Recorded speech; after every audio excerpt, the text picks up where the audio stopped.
Where did he hide that laptop? It has to be here somewhere.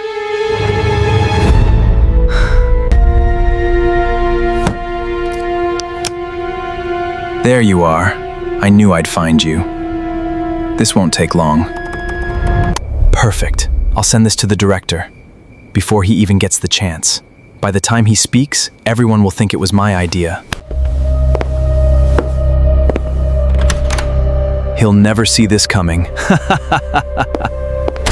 Vince was 29 years old, working as a data analyst at a mid-sized logistics company outside Atlanta. He was the only child of his parents, and money had never come easily to their household. He'd made it through college on a mix of scholarships and financial aid, working 2 jobs quietly on the side just to cover rent and to send something home whenever he could. Nobody handed Vince anything. Everything he had, he'd earned twice over. Michael wasn't just a co-worker. They'd known each other since college, long before either of them wore an office badge. Michael was the friend who remembered his friend's birthday, who could make an entire room laugh with one sentence, who always seemed to know exactly what to say. Of course, Vince trusted him. It's easy to ignore the signs when the person standing in front of you has been your friend for 10 years. So when Vince noticed a pattern in the company's shipping data, a way to help brands across the country manage their inventory, track orders, let customers book shipments online, and move goods across state lines without the usual chaos, he didn't think twice about who to tell first. He called it extreme logistics. He built the model at home, night after night, refining it until his eyes ached. In one lunch break, unable to contain himself, he slid his laptop across the table to Michael. "Bro, I think I found something huge," Vince said, scrolling through the charts. Michael studied the screen for a long moment. "This is really good, man," he said slowly. "You should definitely bring this to the director." "I'm still refining it," Vince said. "I want it A-tight first." "Take your time," Michael said. They shook hands and parted ways. 2 weeks later, Vince finally felt ready. He walked into the conference room with his laptop under his arm, heart pounding, certain this was the day everything changed.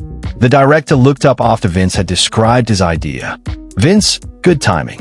Michael already walked us through this concept last week. Extreme logistics, right? We loved it. He's championing it." The room went quiet, waiting for Vince to say something. He didn't. Michael sat 2 seats away, not quite meeting his eyes, already being congratulated by the regional director for his vision. Applause filled the room. Vince sat near the back, clapping along with everyone else, his hands moving on their own while his mind went completely silent. He tried to report it to HR, but there was nothing to show them. No document with his name on it. No proof except a memory of a conversation they had during lunch. That night, alone in his apartment, Vince called his mom and told her everything through tears. The betrayal, the applause that should have been his. She comforted him first. Then she said, gently, "My son, out of nothing you built something valuable once. That gift didn't leave you. Wipe your face. You will build it again." Vince didn't answer. He just held the phone against his ear and let her words settle somewhere he wouldn't forget.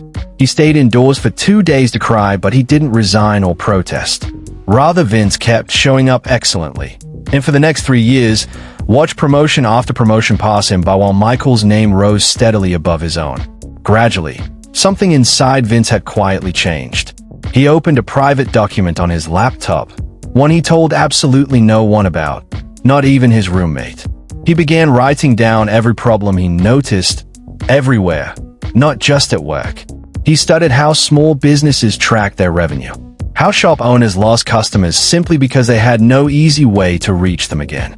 He kept studying, writing, and thinking for months. It was an intensive 6 months of brainstorming ideas. 6 months of testing ideas that didn't work, deleting more than he kept. Then it came together one day.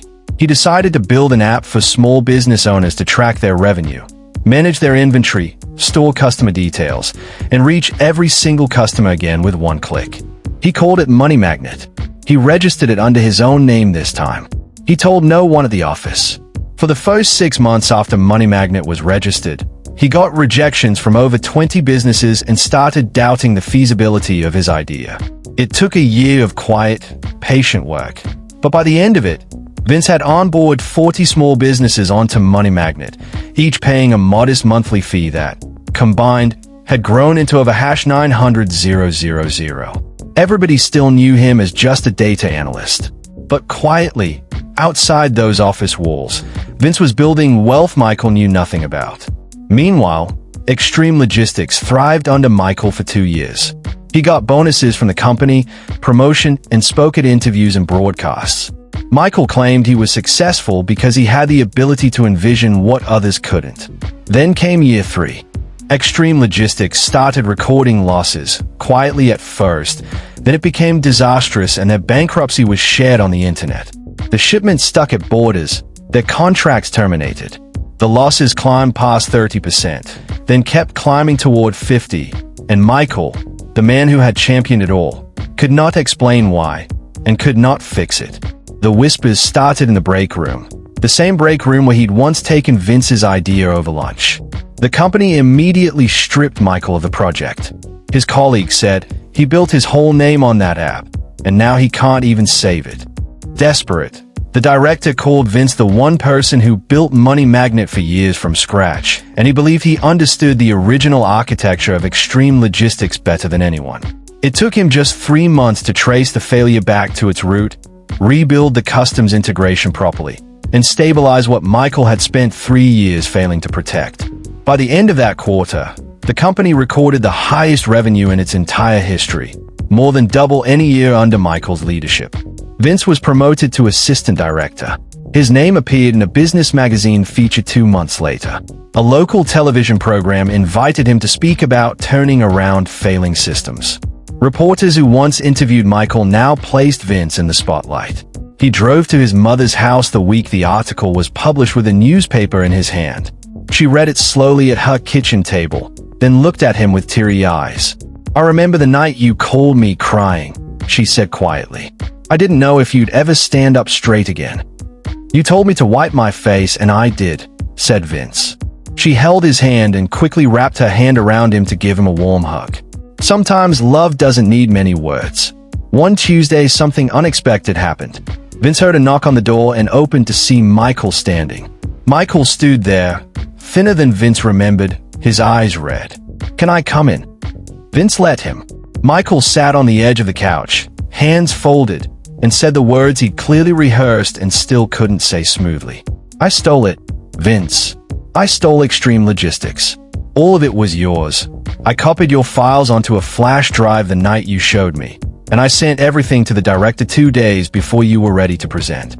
You left your laptop open at your desk," Michael said. "I told myself I'd tell you after. I never did, and I've been paying for it every day since that 3rd year began." Vince looked at him for a long moment. Vince didn't shout. He didn't demand anything back, because there was nothing left to take. He simply said, "I forgive you, Michael." And he meant it. But forgiveness didn't rebuild 3 years of silence overnight, and it didn't undo what had already been lost. They never went back to being what they once were. Not long after that conversation, Michael resigned from the company. Word later reached Vince that he had left the country altogether because everything reminded him of what he'd done and what it had cost him.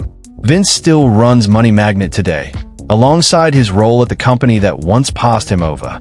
Now, Vince is a multimillionaire in dollars and traveled from country to country on business trips and vacations. Many people believe that sharing an idea freely is a sign of confidence, or trust, or friendship. But often, the people closest to you have the easiest access to what you've built, and closeness alone is not proof of loyalty. If the idea is valuable enough to build a business around, consider a provisional application or a basic non-disclosure agreement before you show it to a coworker, a friend, or even a family member. A one-page NDA is inexpensive to draft and immediately changes the conversation. People treat an idea differently once there's a signature attached to it. Separate your excitement from your work. Vince's mistake wasn't having a great idea. It was sharing it the moment the excitement hit. Build more and talk less. None of this requires you to stop trusting people. It simply means you guide your ideas, especially the virgin ones. Protect your ideas with the same seriousness you protect your money, because in the end, the ideas will make money for you. Tell us in the comments, has anyone ever taken credit for something you built or created? If this story touched your heart, don't forget to like this video, subscribe to the channel, and share it with someone who needs to protect their next big idea. Thank you for watching, and I'll see you in the next story.